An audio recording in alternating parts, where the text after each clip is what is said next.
Update और मैं हूं आपके साथ विभा उपाध्याय। सबसे पहले बात खबर उसकी जिस वजह से बाया नदी का बांध जब टूटा तो गांव के लोग दहशत में आ गए हैं। जी हां, वैशाली के महनार से हम आपको ये खबर बता रहे हैं जहां बाजितपुर गांव में बाया नदी का बांध टूट गया है और ये बांध बाजितपुर इलाके में टूटा है।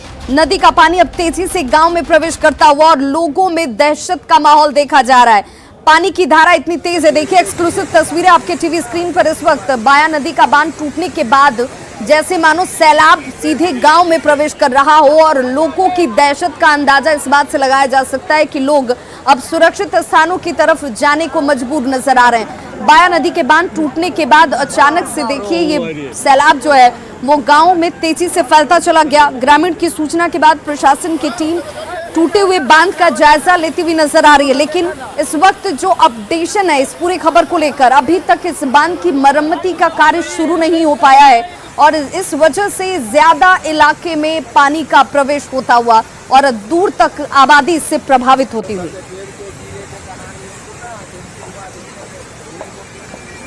और सहयोगी राजीव मोहन हमारे साथ इस वक्त ज्यादा जानकारी के साथ फोन लाइन पर जुड़ गए हैं। राजीव मोहन, बाया नदी के बांध टूटने के बाद इस वक्त कितनी बड़ी आबादी पर इसका प्रभाव नजर आ रहा है?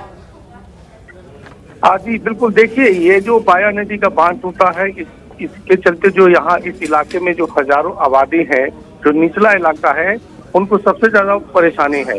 और ये कह सकते हैं कि जो इस इलाके में जो खेती बाड़ी है उसको भी भारी नुकसान पहुंचा है। और देखिए तेज धार जो बाया नदी के बांध टूटने से जो तेज धार पानी का बहाव है उसे ये बहाव समस्तीपुर की ओर जा रही है। तो ये कह सकते हैं कि ये एक बहुत चैलेंजिंग है प्रशासन के लिए कि जिस तरह से ये बांध टूटा है और लगातार वहां से पानी का तेज बहाव राजीव, क्या प्रशासनिक टीम जब इसका मुआयना करती नजर आई तो इसकी मरम्मती का कार्य शुरू हो पाया है या नहीं? देखिए बिल्कुल, जब ये बांध टूटी है इसके बाद स्थानीय प्रशासन ने वहां मौके पर पहुंचकर अवलोकन जरूर किया है, लेकिन चूंकि ये ऐसे बांध को बांधने के लिए जल संसाधन विभाग के अधिकारी या उनके एक्सपर्ट आते हैं तो उनको इसकी सूचना दी गई है, लेकिन अभी तक बांध बांधने की प्रक्रिया शुरू नहीं की गई है। लेकिन ये जरूर कहा गया है कि जल्द ही बांध को बांधा जाएगा। लेकिन जिस तरह से तेज बहाव है, ऐसा लगता है कि इस बांध को बांधने में जो जल संसाधन के विभाग की टीम है उसको कड़ी मशक्कत करनी पड़ेगी। मैं थोड़ा सा ये याद दिलाना चाहता हूँ कि इसी तरह की स्थिति लालगंज में भी हुई थी, उसको भी इसी तरह बांध टूटा था तो वहाँ करीब 1 सप्ताह लगा था जल संसाधन विभाग को बांध को बांधने में। तो इस तरह से अभी बांध जरूर बांधने की राजीव, लेकिन जिन जिन बांधों पर दबाव था, मॉनिटरिंग उन बांधों पर लगातार की जा रही थी, प्रशासनिक टीम अपनी नजर रख रही थी, फिर अचानक से इस बांध का टूटना, क्या ये माने कि यहाँ पर लापरवाही बरती गई? देखिए जो प्रशासन की ओर से ये लगातार अभी कहा जा रहा है कि कहीं की जो बांध है उसकी मजबूती पर ध्यान दिया जा रहा है, लेकिन ये कह सकते हैं कि कहीं न कहीं कमजोरी रही होगी। निश्चित तौर पर ये कमजोरी है जिसके चलते ये बांध टूटी है और इतना बड़ा पानी का बहाव हो रहा है। तो जो प्रशासनिक दावे हैं या जो कह सकते सरकारी दावे हैं उसके मुताबिक ये जो बांध टूटा है उसे कह सकते हैं कि जो दावे किए जा रहे हैं और जो मजबूती की बात है दोनों में फर्क है और इसी का नतीजा है कि ये बांध टूटा है और इतना पानी का तेज बहाव हो रहा है। बहुत बहुत शुक्रिया राजीव मोहन इस तमाम जानकारी के लिए। इस बड़ी खबर पर नजर बना के रखिए, आगे भी अपडेट लेंगे। अगली खबर आपको वो तस्वीर से जो दिल दहला देने वाली तस्वीर है। जी हां, छपरा में देखिए किस तरीके से कटाव की वजह से लोगों के घर अचानक से नदी में विलीन से हो गए और लोग अपने बचे हुए सामानों को बचाने और इसे लेकर अपनी जान बचाने की जुगत में नजर आए। देखिए यहाँ पर सोनपुर से ये तस्वीर आप देख पा रहे होंगे, छपरा में सोनपुर से कटाव की दिल दहलाने वाली ये तस्वीर सामने आई है, जहां पर सबलपुर अंचल के पचियारी पंचायत में नवघरवा वार्ड संख्या 1 और 2 है, जहां पर इस कटाव का सबसे ज्यादा असर नजर आ रहा है। पक्का खपरेल सहित 10 घर नदी में अचानक से विलीन हो जाते हैं और इस वजह से देखिए गांव में रहने वाले लोगों के बीच दहशत साफ नजर आई। ये लोग अपने बचे खुचे सामानों को लेकर भागते हुए नजर आ रहे हैं।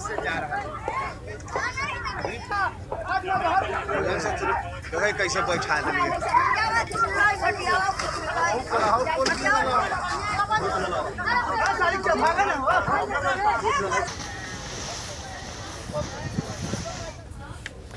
और राजधानी रांची की तस्वीर आपके सामने, जहां पर 2 दिनों की बारिश के बाद जैसे सैलाब सड़क पर आ गया हो, सड़कों पर ही नदियां बहने लगी हूं और लोग इन्हीं हालातों में जीने को विवश हो गए हूं। ये तस्वीर इस वक्त आपके टीवी स्क्रीन पर रांची से, जहां पर आप देख सकते हैं कि लगातार 2 दिनों की बारिश के बाद सड़क झील में तब्दील हो जाती है। राजधानी के वीआईपी रोड की हम तस्वीर आपको दिखा रहे हैं। अरगोड़ा चौक पर भारी जल जमाव है। यहां से गुजरने वाले राहगीरों के लिए देखिए किस कदर मुश्किल खड़ी है। सड़क पर जल जमाव को देखने के बाद कई लोग परेशानियों के बीच ही यहां से आवाजाही करने को मजबूर नजर आए। कुछ लोगों ने हिम्मत जुटाई यहां से गुजरने की और कुछ लोग यहां से वापस लौट जाते हैं। लोगों का गुस्सा रांची नगर निगम के रवैये पर फूटता हुआ दिखा। इनका यह आरोप है कि ये हालात इसलिए हैं क्योंकि नगर निगम इसे लेकर उदासीन रहता है। जो ड्यूटी नगर निगम को निभानी चाहिए थी, जो संजीदगी उनकी तरफ से दिखाई जानी चाहिए थी, वो नहीं दिखाई जाती और इसीलिए आम जनता हर बार इस तरह के हालात से दो चार होती है, परेशान होती है और इससे लेकर समस्या का समाधान नहीं निकाला जाता। अरगोड़ा चौक के पास जल जमाव का जायजा लिया हमारे सहयोगी संजय सिन्हा ने। राजधानी रांची में पिछले 2 दिनों से हो रही लगातार बारिश ने यहां की सड़कों को तालाब में तब्दील कर दिया है। आप देख सकते हैं कि हम इस समय मौजूद हैं राजधानी रांची के अरगोड़ा चौक पर। हालांकि अरगोड़ा चौक की ऐसी तस्वीरें आप कई बार देख चुके हैं, लेकिन आपको रांची नगर निगम का शुक्रगुजार होना चाहिए कि रांची नगर निगम आपको तमाम परीक्षाओं के लिए तैयार कर रहा है कि अगली बारिश जब आए तो आप इससे भी ज़्यादा परीक्षा देने के लिए तैयार रहें। यहाँ पर देख सकते हैं कि कुछ बच्चे यहाँ से गुजरे हैं। लोगों का यहाँ से गुजरना मुश्किल हो रहा है। बहुत मुश्किल हुआ। जब पानी बारिश होता है ना तो बहुत मुश्किल होता है स्कूल आने जाने के लिए। दिक्कत होता है। हाँ, बहुत दिक्कत होता है। स्कूल जा रही हो, ड्रेस भीग जाता है, गीला हो जाता है। हाँ, कचरा भी पड़ जाता है कभी कभी। कहना चाहते हैं कि जल्दी से जल्दी जितना जल्दी काम हो जाए इसका वही बेटर होगा, क्योंकि आने जाने में हम बहुत ज़्यादा परेशानी हो रही है, क्योंकि हम लोग को हॉस्पिटल से आना जाना करने में इसमें बहुत ज़्यादा प्रॉब्लम हो रहा है। ज़्यादा घूम के जाने में ज़्यादा लेट भी होता है हम लोग को, इससे प्रॉब्लम बहुत ज़्यादा हो रही है। ये जो परेशानी है, कई बार अरगोड़ा के पास ये जल जमाव जो है, ये दरअसल मीडिया में सुर्खियां बनती हैं।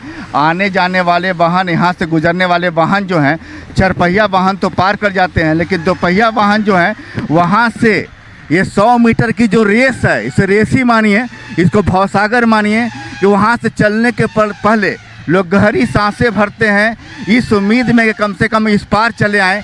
कई लोग देखिए, आप देख रहे हैं कि बाइक लौट रही है, हिम्मत नहीं हुई, बीच रास्ते में फंसने का डर हुआ, वो बाइक बीच रास्ते से लौट गई। जो लोग हिम्मत दिखाते हैं वो समझिए भगवान का नाम लेकर के पार होते हैं यहाँ पर। और तमाम तरह की परेशानियाँ हैं। और एक सबसे बड़ी बात यह है कि ये कहावत है, मानो तो देव नहीं तो पत्थर। अगर आप ये मान लें कि रांची नगर निगम आपको अगर रांची जैसे कुदरती रूप से खूबसूरत शहर में 20 सड़क पर तालाब जैसा नज़ारा, झील जैसा नज़ारा दिखा रहा है, तो शुक्रगुजार मानिए रांची नगर निगम का। बाकी यहाँ की जनता खुद समझदार है। कैमरामैन संजीव तिवारी के साथ संजय कुमार सिन्हा, न्यूज़ 18 रांची। और देखिए, रामगढ़ में 2 अलग अलग हादसों में 7 लोगों ने अपनी जान गंवा दी है। जहां चितरपुर में बस और कार के बीच सीधी टक्कर होती है, 5 लोगों की मौत हो गई और इस दौरान बस जो है वो धू-धू कर चल उठी। तस्वीरें दिल दहला देने वाली हैं। 5 लोगों ने अपनी जान से हाथ धो दिया। वहीं कुजू की बात करें तो यहाँ पर भी हादसा होता है, जहां पर कार और बाइक के बीच जबरदस्त टक्कर होती है और इसमें 2 लोगों की मौत हो जाती है। 7 लोगों ने अपनी जान गंवाई है। रामगढ़ से तस्वीर आपके सामने और अहले सुबह इन हादसों की वजह से 7 लोगों ने अपनी जान गंवा दी। पैसेंजर वन तो खैर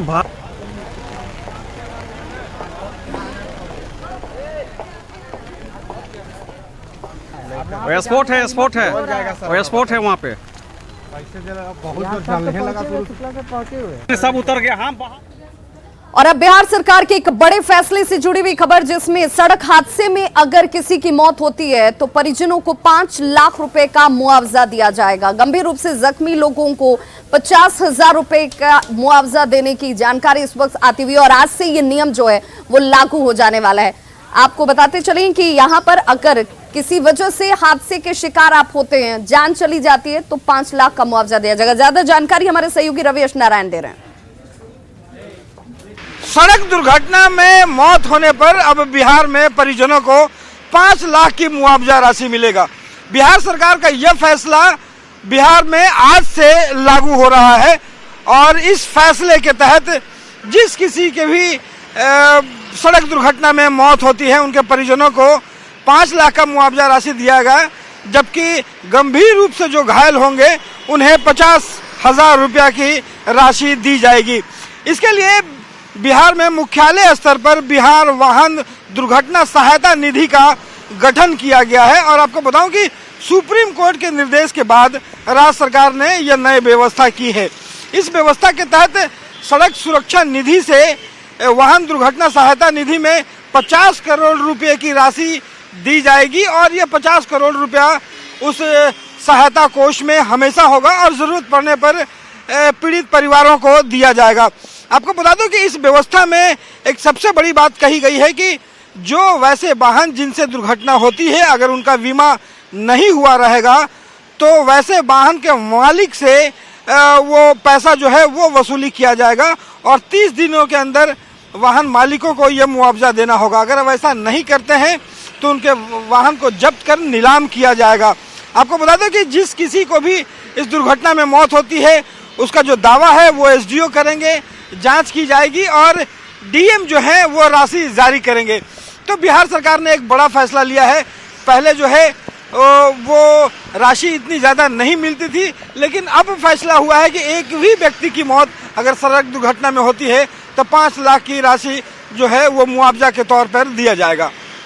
कैमरा पर्सन अजय दुबे के साथ रवि एस नारायण, न्यूज़ 18 पटना।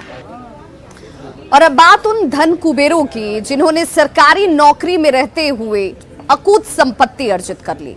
जिस कड़ी में अब ऐसे भ्रष्ट अधिकारियों के ऊपर लगातार बिहार सरकार सख्त होती हुई छापेमारी की जाती हुई और पथ निर्माण विभाग के एग्जीक्यूटिव इंजीनियर के घर ये टीम जब छापेमारी करने के लिए पहुंची तो सोने चांदी के जेवरात सहित कई ऐसे कागजात जिनमें फ्लैट्स और जमीन का जिक्र है सरकारी संपत्ति के ब्यूरो के तौर पर सामने नहीं था और अब ऐसे लोगों पर नकेल कसी जा रही है।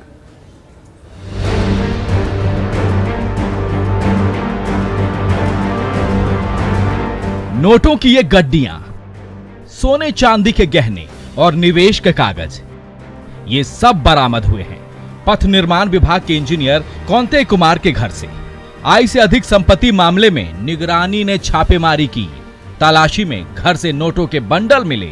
इसके अलावा आधा किलो सोने के गहने और 1 किलो चांदी के गहने मिले। ये सारे सामान पटना के गोसाई टोला में नित्यानंद इनक्लेव के एक फ्लैट से मिले हैं जो कौंते कुमार का है। किलो में आप देखिए जो अब तक जानकारी मिल पाई है तकरीबन 1 किलो सिल्वर रिकवर किया गया है, आधा किलोग्राम सोना भी है, आभूषण के रूप में उसे रिकवर किया गया, 10 से 12 लाख रुपए कैश के रूप में रिकवर किए गए हैं। और जो जानकारी मिल पाई है उसके अनुसार कृष्णा अपार्टमेंट है बोरिंग रोड में, यहाँ भी 2 फ्लैट को मिलाकर एक फ्लैट बनाया जा रहा था, वहां पर भी छापेमारी चल रही है। गोसाई टोला के अलावा पटना में 2 और जगहों पर छापेमारी चल रही है। राजधानी के पौष इलाके बोरिंग रोड के कृष्णा अपार्टमेंट और कौंते कुमार के ऑफिस में भी तलाशी चल रही है और ये जांच चल रही है कि कौंते कुमार ने अपनी आय से कितनी ज्यादा संपत्ति जमा की है। लगभग 15 लाख रुपया नगद बरामद हुआ है जी। और ज्वेलरी में लगभग 1 किलो चांदी होगा जी और आधा किलो सोना होगा। इसके अतिरिक्त बहुत से डॉक्यूमेंट्स वगैरह, बहुत से जमीन के कागजात भी मिले हैं। हाँ, 3-4 डीड के कागजात काफी जी। अभी बैंक अकाउंट्स में बताया जा रहा है तकरीबन 8 से 10 बैंक अकाउंट्स भी मिले हुए हैं जी। कौंते कुमार की संपत्ति कितनी है ये जानने के लिए थोड़ा इंतजार करना होगा, लेकिन भ्रष्ट अधिकारियों के खिलाफ नीतीश सरकार का ये अभियान लगातार जारी है। पर एक बड़ा खुलासा फिर से और निगरानी की सतत कार्रवाई जो चल रही है, इस कार्रवाई में कई लोग जो है वो निशाने पर आए हैं और लगातार इस कार्रवाई से एक हड़कंप की स्थिति मच गई है। और निश्चित तौर पर जो भ्रष्टाचार में लिप्त लोग हैं, जो धनकुबेर बन गए हैं सरकारी सेवा में आने के बाद, उनके खिलाफ एक बड़ा मैसेज भी आप तस्वीरों में देख सकते हैं। जो निगरानी के अधिकारी हैं वो लगातार जो यहाँ पर डॉक्यूमेंट्स है उसको खंगालने के अलावा जो यहाँ पर दस्तावेज रिकवर किए गए हैं उससे संबंधित जो विवरण है उसको अपने फाइल्स में वो दर्ज कर रहे हैं। कैमरा पर्सन सुबोध के साथ संजय कुमार, न्यूज़ 18 पटना।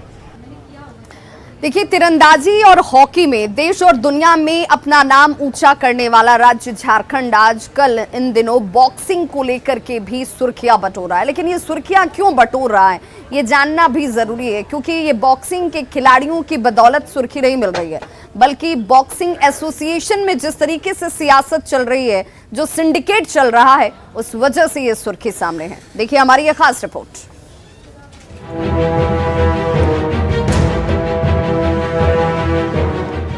झारखंड में बॉक्सिंग यानी मुक्केबाजी का हाल बताने के लिए शायद ये नजारा काफी है। रांची डिस्ट्रिक्ट बॉक्सिंग एसोसिएशन से जुड़े खिलाड़ी मोहराबादी मैदान में खुले आसमान के नीचे बारिशों की बूंदों के नीचे प्रैक्टिस करने को मजबूर हैं। इन खिलाड़ियों में कुछ ऐसे भी हैं जो पिछले 9 साल से लगातार मेहनत कर पसीना बहाने के बावजूद झारखंड टीम में अपना स्थान नहीं बना पाए। लेकिन इसके पीछे की वजह ये है कि दूसरे राज्यों, जिसमें खासकर हरियाणा के खिलाड़ियों की घुसपैठ झारखंड में इन दिनों बढ़ी हुई है। 8-9 साल हो गया सर बॉक्सिंग करते हुए। क्या टीम में जगह मिली है? नहीं सर, वैसा तो अभी तक वैसा कोई फैसिलिटी भी नहीं है। टीम में जगह होने के लिए सबसे बड़ी चीज़ है फैसिलिटी होना, वो सारा चीज़ होना, बट वो रांची में ऐसा कुछ भी नहीं है बॉक्सिंग के लिए, स्पेशली बॉक्सिंग के लिए ऐसा कुछ भी नहीं है कि झारखंड टीम में झारखंड के बंदे नहीं, बाहर से आके खेल रहे हैं बंदे, और यहाँ के लोगों को नहीं मिल पा रहा है जगह। अरे झारखंड की जो टीम बनी है, उस टीम में क्या यहाँ रांची के खिलाड़ी एक भी नहीं है? नहीं, मेरे नॉलेज में तो नहीं है कि झारखंड की टीम में रांची के बंदे तो कोई नहीं है। सूत्रों की माने तो एक सिंडिकेट इसके पीछे काम कर रहा है, जो बकायदा पैसों का लेन देन कर हरियाणा जैसे दूसरे राज्यों के बॉक्सर को झारखंड की स्टेट टीम में शामिल कर रहा है। जानकारी ये भी है कि इस बार चुनी गई झारखंड की टीम में 13 में से 4 खिलाड़ी दूसरे राज्यों के हैं, जिन्हें झारखंड का बताकर स्टेट टीम में शामिल किया गया। हैरानी की बात यह है कि जो नए खिलाड़ी अपना करियर बनाने के लिए बॉक्सिंग में आए हैं, उन्हें ये भी पता नहीं कि झारखंड बॉक्सिंग एसोसिएशन का कार्यालय कहाँ है। यानी सारी व्यवस्था एक तरीके से हवा हवाई और भगवान भरोसे है। खेल का अपना मिजाज होता है। हॉकी की बात करें तो वहाँ एस्ट्रो टफ स्टेडियम है, तीरंदाजी के लिए भी सेंटर है जहाँ खिलाड़ी निशाना लगाते हैं, लेकिन मुक्केबाजी के लिए झारखंड में क्या है, इसका एक नज़ारा आप देख सकते हैं कि खिलाड़ी खुले मोरहाबादी मैदान में अभ्यास करने के लिए मजबूर हैं। नए खिलाड़ी भी हैं, 8 साल 9 साल पुराने खिलाड़ी भी हैं। ये तमाम खिलाड़ी हैं जिनके लिए जो कह सकते हैं कि झारखंड मुक्केबाजी एसोसिएशन, जो बॉक्सिंग एसोसिएशन है, उनकी ओर से कोई भी सुविधा नहीं है, क्योंकि इसका मुख्यालय जो है रांची में नहीं है, लेकिन रांची में कोई ऑफिस भी नहीं है। खिलाड़ी इस तरह खुले में बारिश के नीचे, धूप के नीचे अभ्यास करने के लिए मजबूर हैं। हम कुछ लोगों से बात करेंगे कि आप जो है कितने साल से बॉक्सिंग का अभ्यास कर रहे हैं? करीब 2012 से स्टार्ट हुआ मेरा। करीब आपका 9 साल हो गया जी। तो ये बताएं कि अभी जो झारखंड की नई टीम बनी है, क्या उस नई टीम में रांची जिले के कोई भी खिलाड़ी को मौका दिया गया, बॉक्सर को? नहीं सर। नहीं। इसके पीछे वजह क्या मानते हैं आप?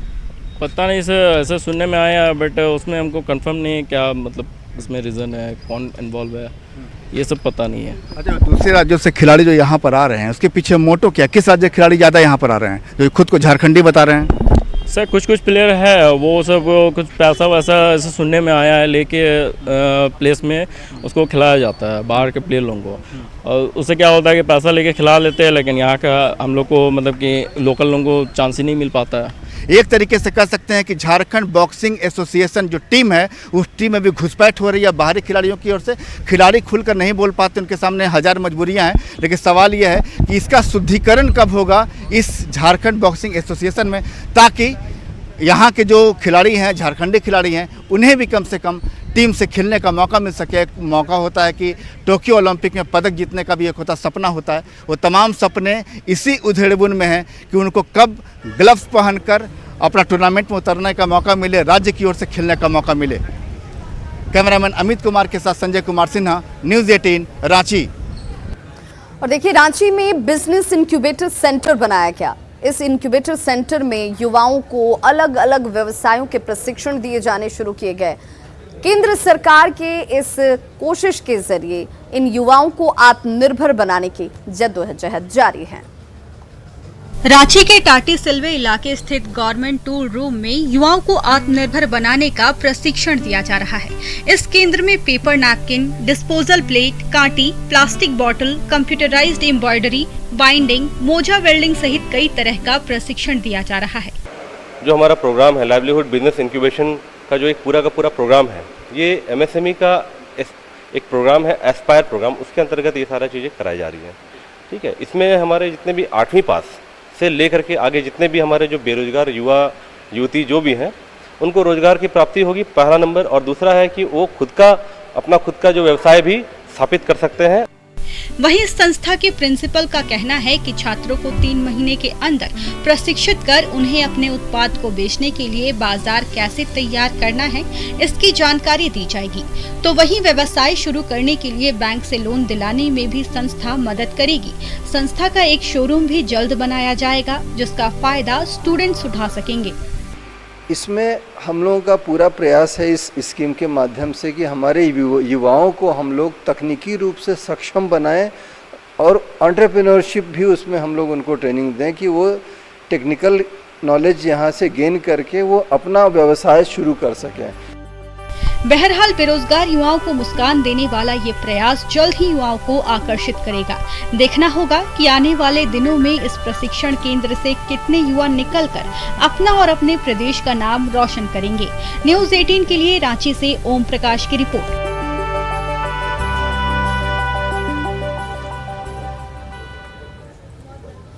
दिल्ली पुलिस की स्पेशल सेल ने एक बड़ी कामयाबी हासिल करते हुए आतंकी साजिश को नाकाम कर दिया है, जिस साजिश में दाऊद भी शामिल था। आपको बताते चलें कि त्योहारों के मौसम में और इस वक्त को ही चुना गया था ताकि दहलाया जा सके भारत को, लेकिन इनके इन नापाक मंसूबों को नाकाम कर दिया गया। 6 आतंकियों को धर दबोचा गया है।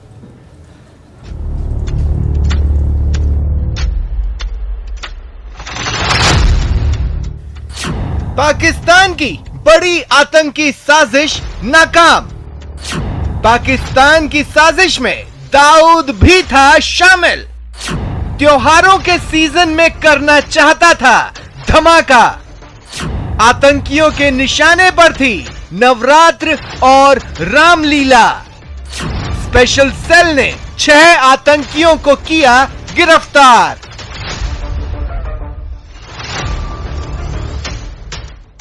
दिल्ली पुलिस की स्पेशल सेल ने बड़ी आतंकी साजिश को नाकाम करते हुए अलग अलग राज्यों से 6 आतंकियों को गिरफ्तार किया है। इन आतंकियों में 2 ऐसे आतंकी भी हैं जो पाकिस्तान से ट्रेनिंग लेकर लौटे थे। पुलिस ने इनके पास से भारी मात्रा में हथियार और गोला बारूद भी बरामद किए हैं। एक मल्टी स्टेट ऑपरेशन में हमने 6 लोगों को गिरफ्तार करा है। खास बात इसमें यह है कि इन 6 में 2 आदमी ऐसे भी हैं जो कि पाकिस्तान में जाकर अभी इसी साल ट्रेनिंग कर कर वापस आए हैं। दरअसल दिल्ली पुलिस की स्पेशल सेल को आतंकी साजिश का इनपुट मिला था। आतंकी देश भर में त्योहारों के दौरान ब्लास्ट कर ज्यादा से ज्यादा नुकसान करना चाहते थे। इससे पहले कि आतंकी अपने मकसद में कामयाब होते, स्पेशल सेल के हत्थे चढ़ गए। यहाँ पे कि अभी आने वाले फेस्टिवल सीजन में इन आईडीज को बॉम्ब ब्लास्ट कराए जा सके।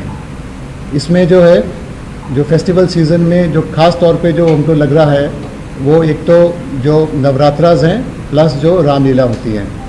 अभी इसमें फर्दर इंटरोगेशन हो रही है इस मामले में।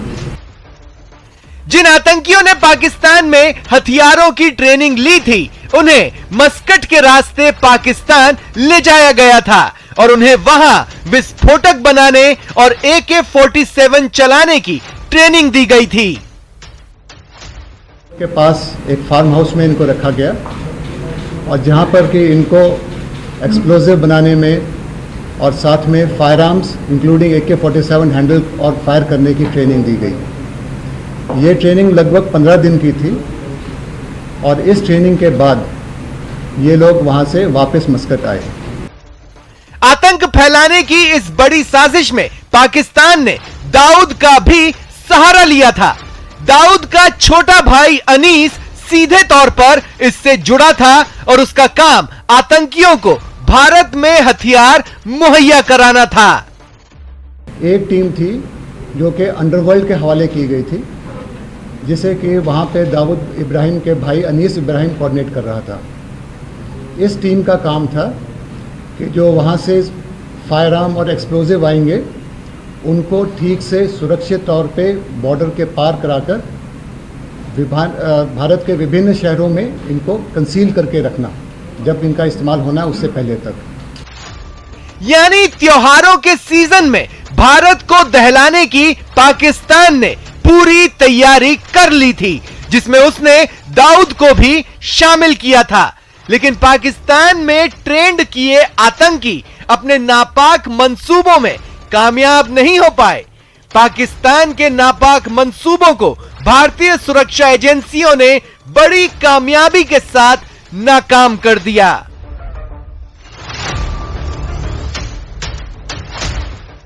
Bureau report, news 18 network.